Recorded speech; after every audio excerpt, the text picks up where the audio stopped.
My name is Vashi Capello. I'm very focused on politics, so that will form part of the discussion with both Professor Bengio and Professor Harari. Welcome to the conversation. It's such a pleasure to have you join us this afternoon. You can hear me. Thank you, and let me assure you, I'm not a deep fake or an AI. That is a relief to find out. So I wanted to frame the discussion with both of you moving forward around how you view, at first, right now, we'll get into the potential, positive aspects, but right now the threat as you view AI poses. How would you succinctly describe it for our audience this afternoon, Professor Harari? Mm-hmm. Well, there are two things to know about AI. It's the first technology in history that can make decisions by itself, and it's the first technology in history that can create ideas by itself. Lots of people are now trying to calm us down by telling us that every time there is a new technology, people are afraid of the consequences, and in the end, we manage okay. But this is nothing like anything we've seen before in history. Whether it's a stone knife or an atom bomb, all previous tools empowered us because it was humans who had to decide how to use the bomb. But AI can make decisions by itself, so it potentially takes power away from us. Secondly, all previous information technology in history, they could only reproduce or spread the ideas of human being. Like the printing press could print the Bible, but it could not write the Bible, or it could not write a commentary on the Bible. ChatGPT can create a completely new commentary on the Bible or on anything else, and it can potentially in the future even create new holy texts for future religions. Humans always fantasized about getting their holy scriptures from a superhuman intelligence. Now it's becoming possible. Now there are many positive usages for this kind of power, but there are also many negative usages. And again, it's fundamentally different from anything we've encountered before because it can take power away from us. Professor Bengio, how do you view the fundamental threat AI poses at this juncture? Well, the problem is that there are many threats, but the two most important that I'm concerned with are in the shorter term, and it could be as soon as the next US election, that tools derived from the large language models that we've been talking about can be used for propaganda, for disinformation, for personalized trolls that could convince you to vote otherwise. And the second threat, which may come as soon as a few years from now, maybe a decade from now, it's hard to say, is if we bridge the gap between the current state of the art in AI and the abilities that humans have in terms of intelligence, and we build machines that would be at least as smart as us, but then automatically they would have advantages because of access to all the data, because of digital communication, bandwidth, all kinds of advantages that allow them to acquire information faster than humans, to share it among themselves, all sorts of things that make me think, and others, that even if we only uncover the same kind of principles that give us our own intelligence, they would become smarter than us in some ways. And we already see that with things like ChatGPT, that in some ways they're smarter than us, and they know more things, but they're also more stupid in other ways. Let me just follow up quickly with you on that. And bottom line, if they are able to be smarter than us, what is the threat that poses? Is it existential? Yes. And what do you mean by that? Not to depress everyone here. It's very weighty, but... Well, there's a lot of unknown, and Jeff Hinton uses this analogy that others have used as well. Imagine we created a new species, and that species was, smarter than us in the same way that we're smarter than mice or frogs or something. Are we treating the frogs well? A question we ask ourselves all the time. Professor Harari, I want to get you to weigh in on the same because you've written extensively about sort of the threat to democracy and that AI poses and more in the near term. Do you share the concern about the potential longer term threat in that it might be existential in nature? Yeah, absolutely. And there are short-term threats which are also very significant, like the collapse of democracy. Oops. Oh no. It's Continues like we're to develop and becomes more intelligent than us, then I completely agree with the frog analogy. It doesn't bode well for us. You froze for a second there, so we just caught the ending. So we're not here to depress. I agree yes. with the frog analogy. That again, and another way to think about it is that the AI we. Oh no. Being much, much faster than biological evolution. I mean, if the AI of today is like an amoeba, so just imagine what T-Rex would look like, and it won't take billions of years to get there. We could get there in a few years.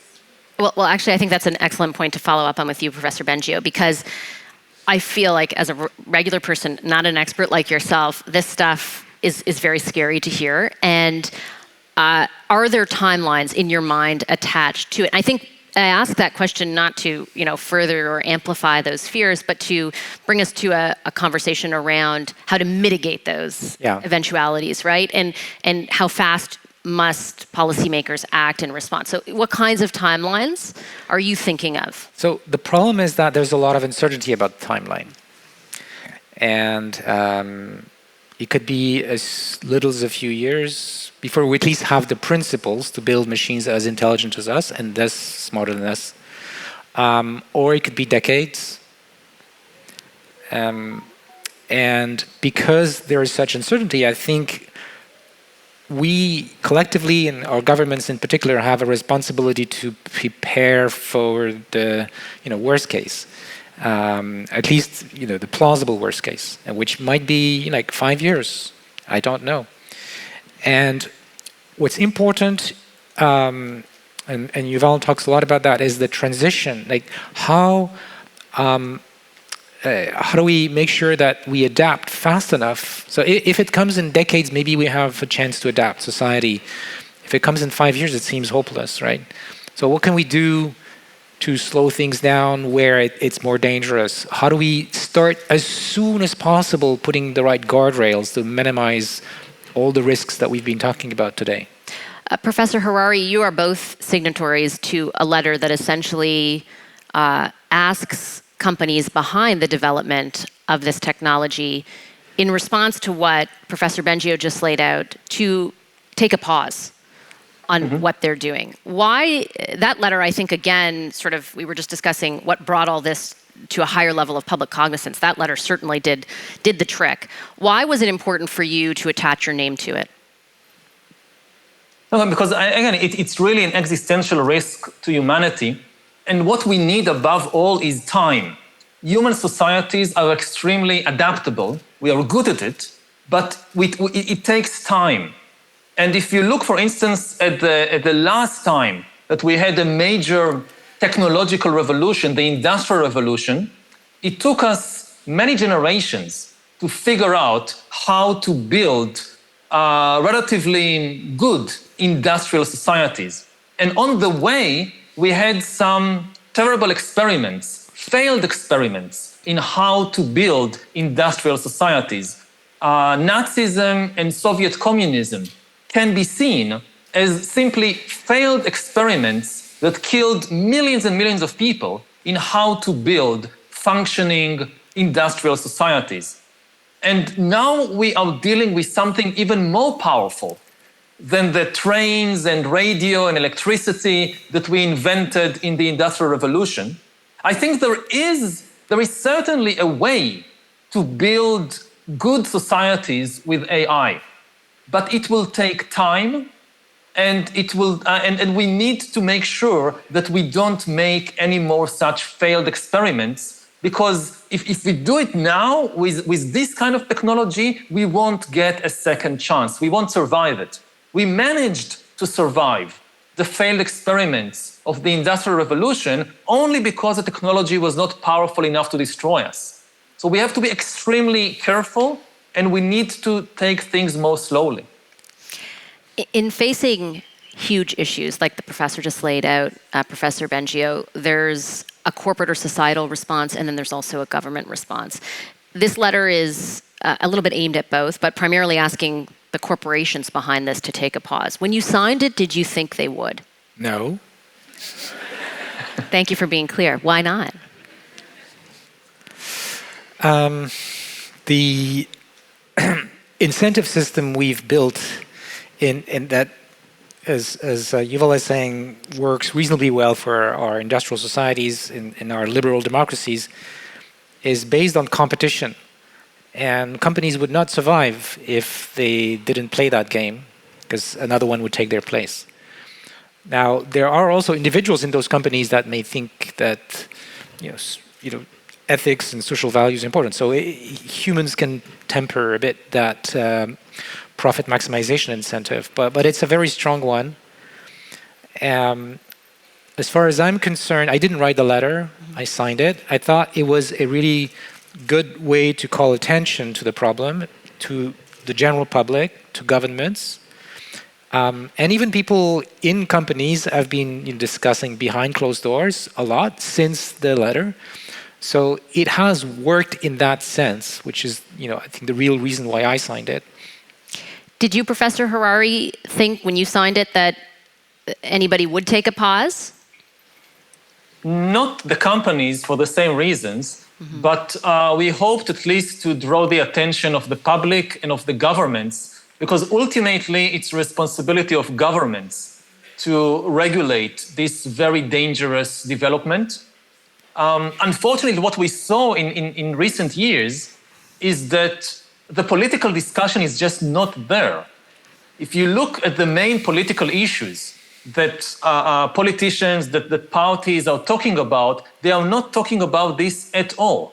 And this should be one of the top issues in every election campaigns now. Because it's not just the existential dangers down the line. It's also immediate concerns of everyday life. It's our jobs. It's who is making decisions about our life. You apply to a bank to get a loan. Increasingly, it's an AI making the decision about you. You apply to university, you apply to an employer to get a job. Increasingly, it's an AI making the decision. And you can't even understand if they reject you, why they rejected you. And this should be, again, at the top of our political priorities. And at least my hope was that this letter would help push the issue to the center of attention. And I'm glad to see that it, at least to some extent, succeeded. Do you agree, Professor Bengio, that there is a political malaise around this at this moment? Yeah. Politicians, for the most part, want to talk about positive things. Actually, I think it's the case also of a lot of AI experts that they want to stick to the good side of AI. But, life is what it really is, and we need to face the dangers, the sooner the better. So I think it's going to take time for politicians to accept that they have a responsibility here, not just to be thinking about the economic benefits or the benefits to healthcare and so on of AI, but also that they have a duty to protect the public from the short-term and long-term risks. I think, Professor Harari, there's some responsibility for the media to ask politicians that question. There's some culpability in the job I do as well. I think as a result, though, of both the letter and Geoffrey Hinton coming out and saying what he did, it seems, especially south of the border where we are right now in the United States, there did seem to be a heightened awareness among politicians. They held a congressional hearing. And even during that hearing, the man behind OpenAI, Samuel Altman, basically pleaded with the government there, with government representatives, to regulate AI more. How significant do you think that is? I think it's very significant. And again, we need to do it quickly. And when we talk about regulation, we need to differentiate between regulating the development of AI, the research in laboratories and so forth, and regulating the deployment into the public sphere. And I think it's more urgent and also easier to regulate the deployment. There are some very simple rules that we need to make. For instance, that an AI cannot counterfeit humans. That if you're talking with someone, you need to know whether it's a human or an AI. If we don't do that, then the public conversation collapses and democracy cannot survive. And it's just common sense. The same way for thousands of years, we had laws against counterfeiting money. Otherwise, the financial system would have collapsed. And even though it's quite easy today to counterfeit money, people don't do it because they are afraid they will go to 20 years in jail. We need the same kind of laws about faking humans or counterfeiting humans. And similarly, the same way you cannot release powerful new medicines or vehicles into the public sphere without going through safety checks and getting approval, it should be the same with AI. That, okay, you developed something in your laboratory, before you can deploy it to the public sphere with potentially immense consequences for society, it has to go through a similar process of safety checks. Would you, Professor Bengio, describe the deployment side of things as an unregulated, area right now? Well, not completely, because we have laws about data, we have laws about communication, but they were not designed to deal with some of the problems we're talking about. So, for example, there's currently nothing, as far as I know, against counterfeiting humans. And it's interesting, this counterfeiting example, because counterfeiting money is, as far as I know, punished very, very severely because the stakes are so high. And I think it's similar. Regarding the regulation for these things, there's a thing that worries me about the way things might be going on in the US. I think that is that we need the regulatory body to have a lot of agility. So here there's a bill in front of Parliament in Canada which has that kind of structure where the law is principles-based. You know, it states like even ethical principles that AI and companies doing it should follow, and it leaves the details, the rules, to a government agency, and that's good because the field is moving too quickly. The nefarious uses that we can think of now, maybe they'll be different in 6 months from now. The science moves, the technology moves, the market moves. And we need a lot of agility from governments, which is not what they're recognized for. Not their strong suit. Yeah, I know. But in the US, my understanding is that in the last few years, governments have moved away from these kind of principles-based legislation, where you delegate power to some agency and instead try to have everything written down by Congress because they don't want to give any kind of control to some government agency, especially the Republicans. And that might be a big obstacle for efficient government intervention. How would you characterize what could be efficient government intervention, Professor Harari? You've talked a little bit about some simple things they could introduce for deployment. What else? Yeah, so one other thing that they could introduce low-tech demands, like that if you want to have a social media account, you must go to some office made from stones and sign a piece of paper. Now, it's very inefficient, but the inefficiency is a feature, not a bug. We do it with other things, a passport, a driving license. A passport to social media could also be, you will need to go through this low-tech operation, and this will immediately get rid of almost all the bots on social media. And going back to the problems of the collapse of democracy, I think introducing such a low-tech demand would immediately get rid of most of the bots and help us save democracy. what we should remember is that we are now facing a paradox in countries like the USA, also in my country, in Israel. We have the most sophisticated and powerful information technology in history, and yet people are no longer able to talk with one another. People are no longer able to agree on anything, even about who won the last elections or whether vaccines are good for you or bad for you.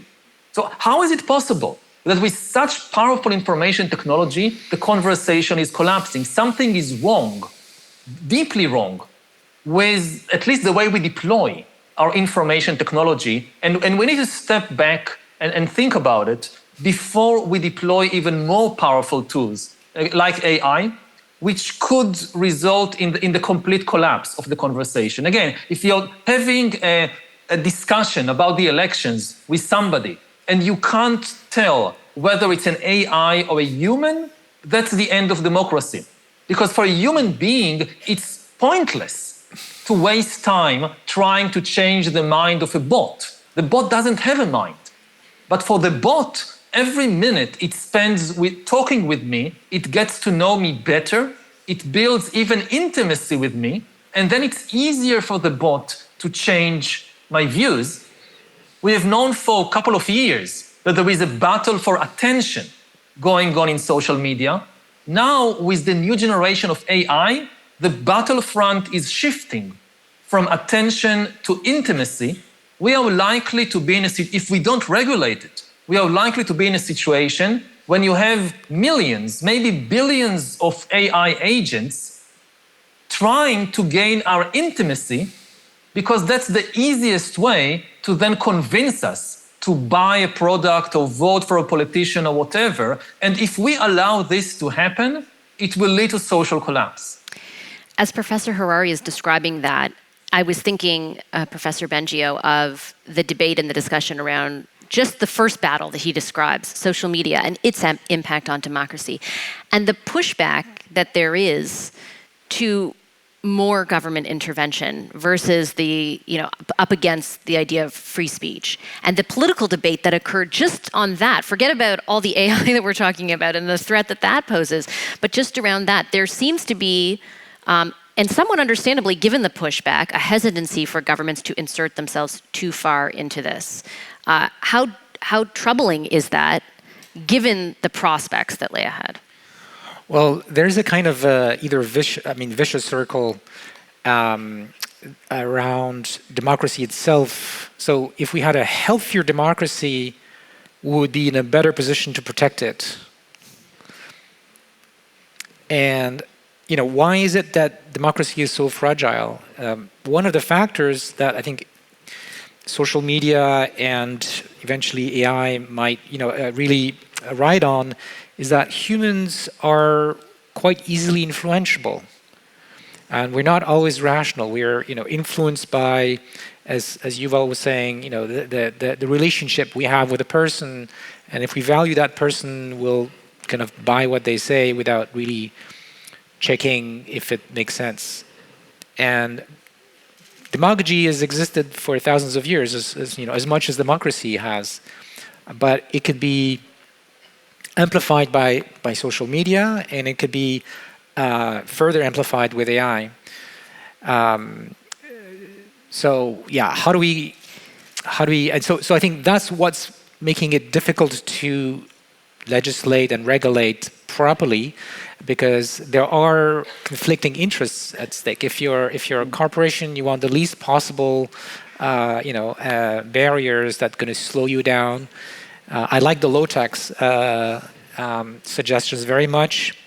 But even on that, but companies will fight against that because it will mean less revenue, right? But even people might. Because maybe I can just say. Yes, go for it.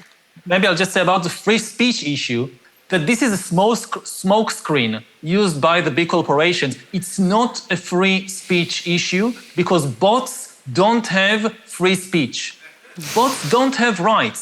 Humans have rights. We have the right to freedom of speech. So, to ban a human being from Twitter or to ban a human being from Facebook, that's a difficult issue. But to ban the bots from Facebook or Twitter, that's easy. I mean, they don't have rights. Who is going to defend the freedom of speech of bots?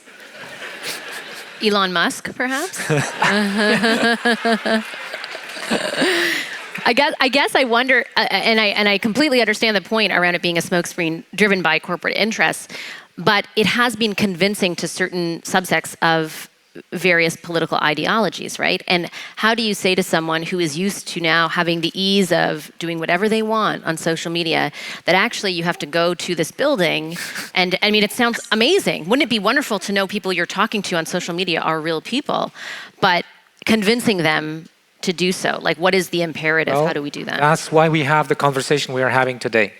We need enough people to understand the risks, because losing democracy might be losing a lot of the well-being and freedoms and all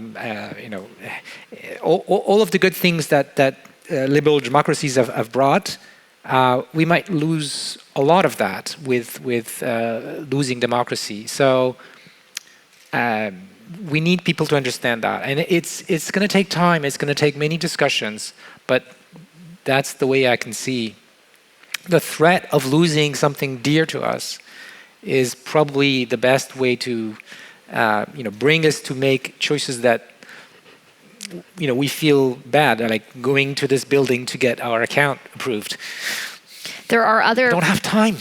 Everyone will say that. Professor Harari, there are others out there making suggestions, more extreme suggestions about how to counter the existential threat and the level to which there needs to be government intervention, even going so far as to suggest some sort of world government. And the reason I ask you about that is because I think the same people who will be upset about any infringement as they view it on free speech will also go right to that example to say why government shouldn't intervene. So what are your thoughts on that?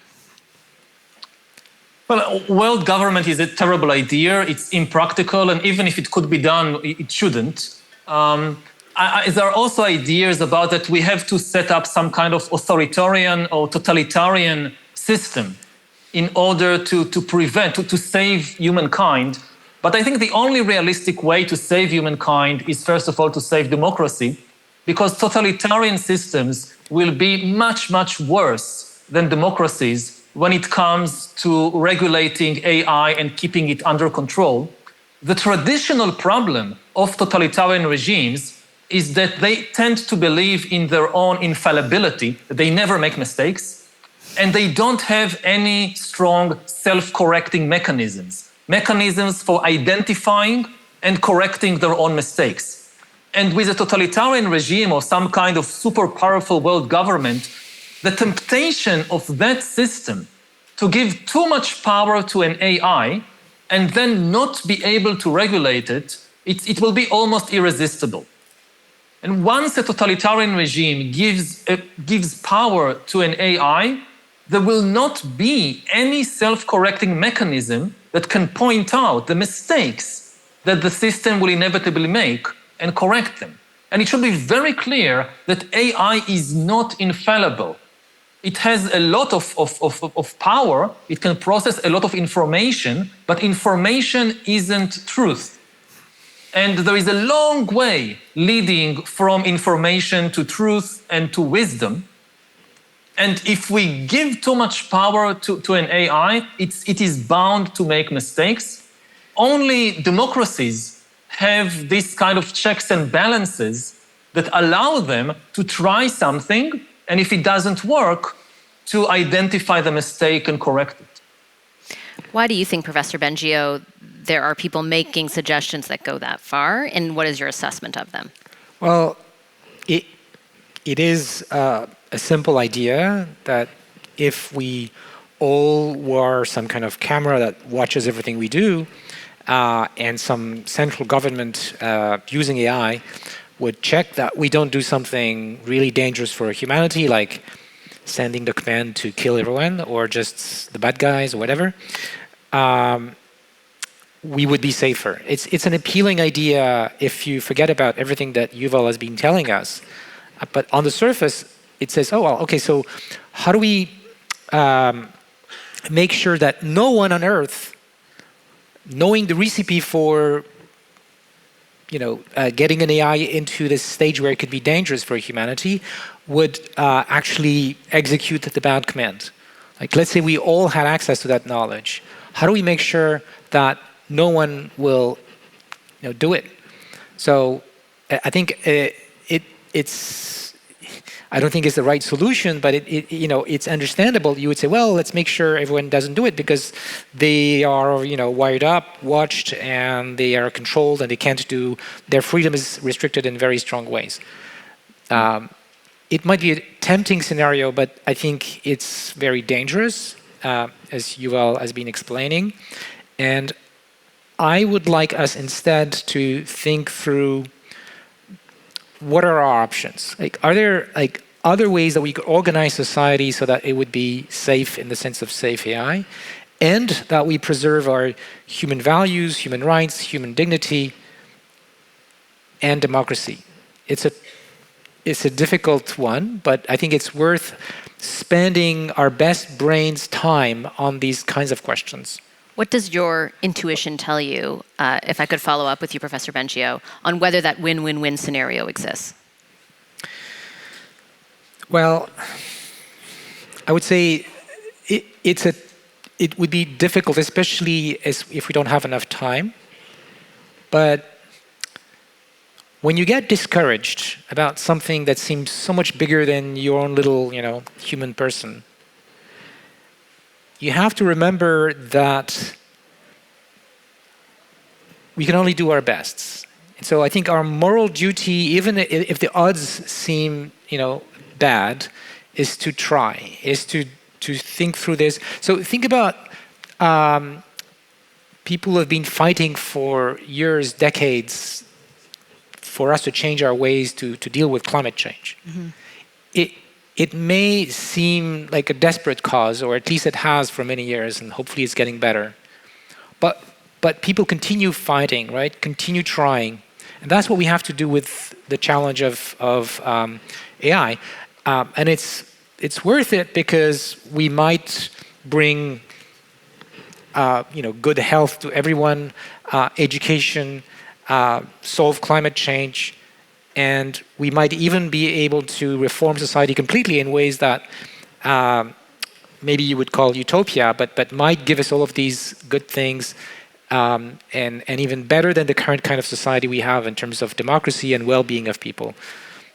Do you see, Professor Harari, a reason for optimism in the same vein? Do you feel that the worst case scenario is avoidable?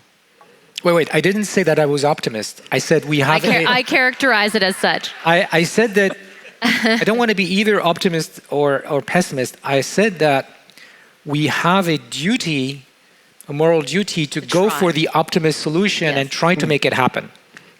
And so I'm asking based on that, do you think that is possible, Professor Harari? Yeah, I think basically we created the problem. We still have the power to solve it. Not for many years, because the AI will take power away from us, but at present, we still have the power. And maybe one more general thought about what we just heard is, about intelligence, and all this talk about intelligence being such a good thing. We are the most intelligent beings on Earth so far. And look where our intelligence has brought us. That we are now discussing that because of the things that we invent, we are now discussing these scenarios, like putting a camera on every person and destroying human freedom and human privacy in order to protect us from something we invented with our intelligence, allegedly, in order to provide us with better healthcare and other stuff. I think one of the things about intelligence is that the most intelligent agents at the same time also tend to be the most stupid agents around. The frogs wouldn't do it, something like we just did. So also when we think about artificial intelligence, it's also probably going to be incredibly stupid in some of the things it does. It's not necessarily optimistic, but it's just to kind of frame the discussion about artificial intelligence and intelligence in general for a moment. And again, ultimately, the problem is us, not the AI. like what we've just discussed is, for instance, the collapse of democracy. It's mostly bad human actors who are using AI in a malevolent way. So I think if we spend as much time on developing, on understanding, and developing our own minds as we spend on developing AI, we would be safe. I completely agree, and I would go farther than that. I think it's the only way, if we want to, avoid the Big Brother totalitarian regime that we talked about. The only way to converge to something that would preserve our values is by changing humans.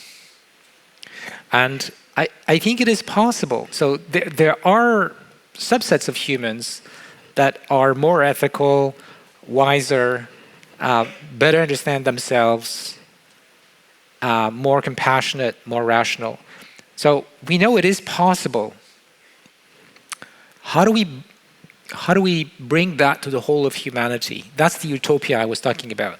Do you, just to follow up on that, as you describe that, I think of a lot of people who maybe have just seen the headlines about AI and who hear that and think that this is just a way to completely reorient or change society, and they get scared off by that. Is there a risk to talking about that as the solution and then alienating people who need to buy into whatever solution is actually implemented? Yeah, and I understand people are close to me who are concerned that by focusing the discussion on these catastrophic risks to democracy or humanity, we are not focusing on the current issues with society, the current issues with AI, with bias and discrimination, for example, and the injustices that exist. So we need to do all of those things at the same time. But maybe there's a convergence of the solutions. Professor Harari, what are your thoughts on how to navigate getting buy-in, both politically and among the public, to making sure we are committed as a society to trying to solve the issue? And first of all, we need to focus society's attention on these problems. It's not in order, it's not alarmist. It's not in order to hide from us other problems. But it's really, again, aside from the long-term existential risk, many of our most immediate problems in the economy, in society, can get much, much worse because of AI. We didn't talk much about the job market, but this should be a very central concern for everybody. And I don't think that AI will destroy all jobs. It will destroy some jobs. It will create a lot of new jobs. But the transition, again, retraining people, this will be very difficult. Again, remember that Hitler rose to power because of 3 years of something like 25% unemployment in Germany. So even if in 20 years it will be okay, we don't have 20 years. What do you do with 20% unemployment for 3-4 years? And with regard to politics, I think there is also a deficiency of people within the political system with a very deep understanding of the technology and its impact. Because most of the people who understand the technology, they want to be the next Zuckerberg or the next Elon Musk. They don't go to politics in order to raise the awareness of the public and regulate it. They go to business to make billions.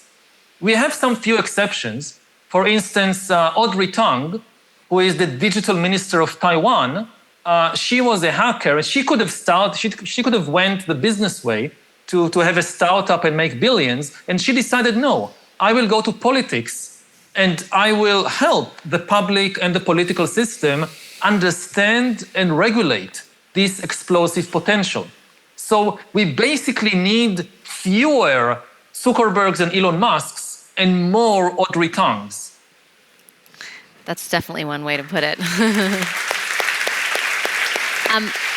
I wanted to pick up Professor Bengio on a point that Professor Harari made around jobs, because I do think the discussion around what AI means for my job, for your job, for the audience's jobs, is a very tangible way to ground the threat it poses, just like with the existential threat climate change poses.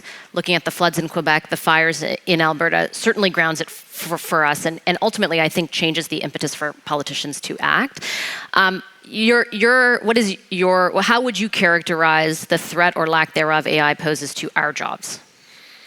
Well, I'm not an economist, so I've tried to read a little bit on this, and I see that the various camps, as usual in economy, make very different claims. So on the one hand, there are people who are like, for example, there was a recent study coming out of OpenAI and academics suggesting a large fraction of the jobs would be, say, modified, and you get a lot more productivity, which means we would either have less people doing those jobs, or we would do more of those things. So think about programming is a good example. If we could do our programming job twice as fast because of AI tools, are we going to have half as many programmers, or are we going to have the same number doing twice as much good?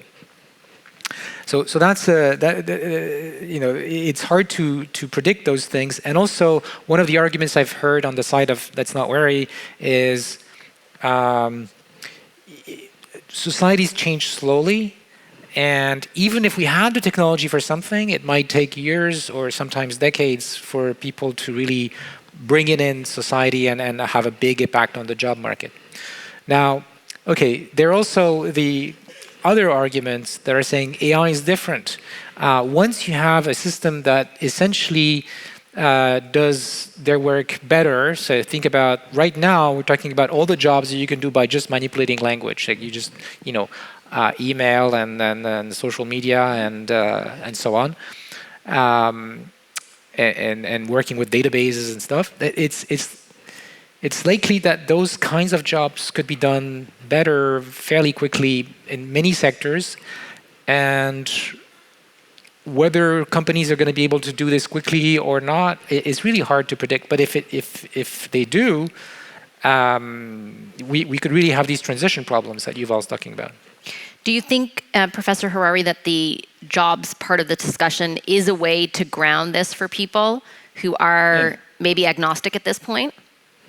Absolutely, because this makes it very, very clear. What if a bot or an AI is coming from my job? This grabs people's attention immediately. And again, it's not a simplistic idea that there will be no longer any jobs for humans. There will be a lot of new jobs, but the transition is difficult. How do you retrain people? Especially if you need to take into account the global considerations. Because the AI revolution is being led by a very small number of countries who are likely to become extremely rich and powerful because of that, whereas it could destroy the economy of less developed countries. Even if you think about something, like textile industry, what happens to the economy of Honduras or Bangladesh if it becomes cheaper to produce textiles in Canada and the US than in Honduras and Guatemala and Bangladesh?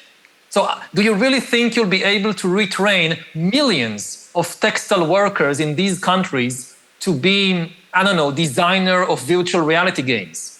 And who will pay for the retraining?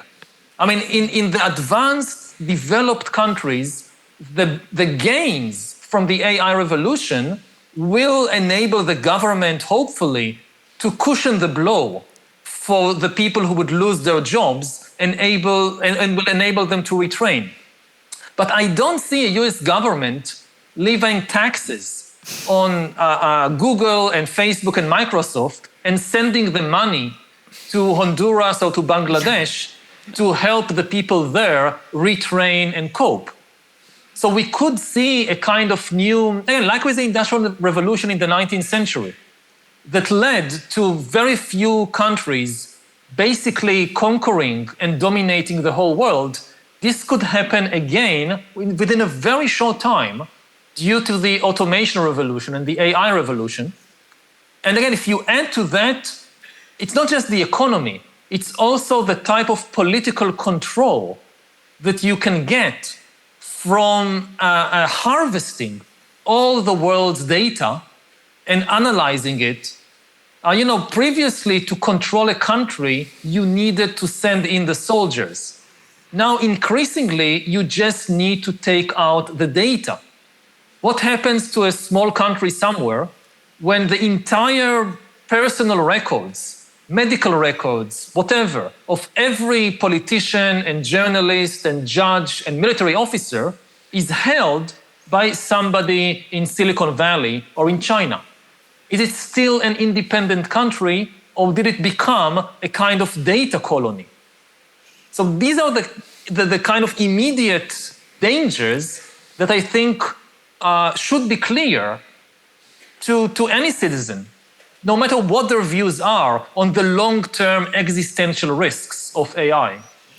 Well, on that's probably a perfect note to finish our discussion, because I think we are all a lot more clear after this discussion on exactly what you just laid out, what both of you have laid out. I can't thank you both enough for all the information you provided us with today. Thank you. It's been a pleasure. Thank you very much. It's been a real pleasure, and I do feel like instead of crying ourselves to sleep, we're armed with a bit more knowledge now, so that's a good thing. Thank you all very much for your attention today. Thank you. Thank you, Professor.